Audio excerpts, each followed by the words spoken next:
What's going on, you guys? Today we're going to be plasti dipping the emblems on the Civic, which is these items right here, and of course our plasti dip.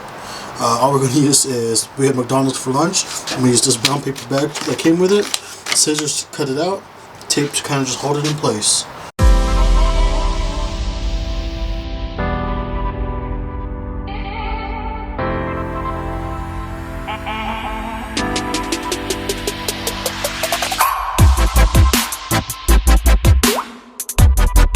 I went ahead and sort of masked these off. I'm like, with plasti dip you don't really need to fully mask it because it peels off. But we're just masking this, that way we won't get as much overspray and it'll be one solid piece to peel off. Real quick, sloppy job. So we also did the emblem on the grill. You might be wondering, well, why are you going to plasti dip it, paint it black? Because if you remember, I wanted to take these emblems off the trunk, but they got like little white marks behind it, and I don't want to risk taking it off and it leaving residue. It looks like paint or something, so they said we're just gonna paint emblems back and hopefully they don't stick out as much. And it's something to do. We're stuck, it's quarantine, we're bored. So I'm not gonna bore you guys and show you how to plasti dip. If you don't know how to do that already, I got videos on how to do rims, emblems, whole entire cars with the can, and even just using the actual gun. So if you don't know it yet, watch those. I'm just going to go ahead and paint it and just show you kind of what it looks like after, maybe after a couple coats. So real quick before we start, I wanted to show you guys my McDonald's fry container here. I'm actually going to be using this like this for any overspray to kind of help not get any on the car.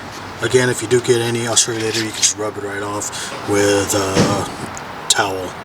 So we are about 6 or 7 coats in. I've lost count. You can see I got a little overspray on the plate and here on the car, so which is perfect because I can show you guys that that really doesn't mean anything.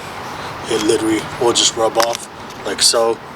But we'll do that once it's all done. I'm gonna let this layer dry, and depending on how it dries and looks, this might be it, or I might give it one more light coat over it.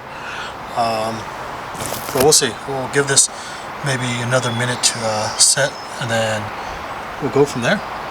So I just put one more coat on it right now. We're going to go ahead and take away our masking.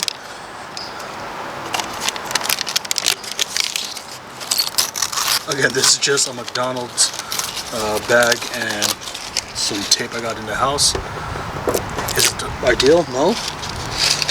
But this is just to show you guys that you can use whatever's around the house to work on your cars. We'll let it dry a little bit more, and we'll start peeling away the excess. So when you're removing the paint or the excess paint, you want it to come off in one piece. That's how you know you put enough layers and that you kind of did it correctly. It should come off just like that, real clean. If you're getting them in little chunks, that must mean you didn't put enough layers. I am getting it here a little bit. I think just breaking at the end because it's in between the letters, and I gotta figure out how to get that one out. But shouldn't be an issue. People look at me all weird because I have this big ass camera. Next to this one, we gotta go work on and remove that center piece.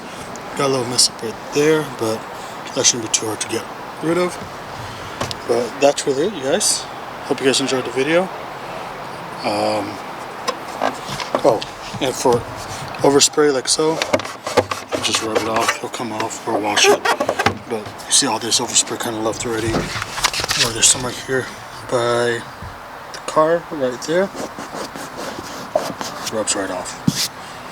So, not too big of a deal if you overspray. But again, you still want to protect it somewhat.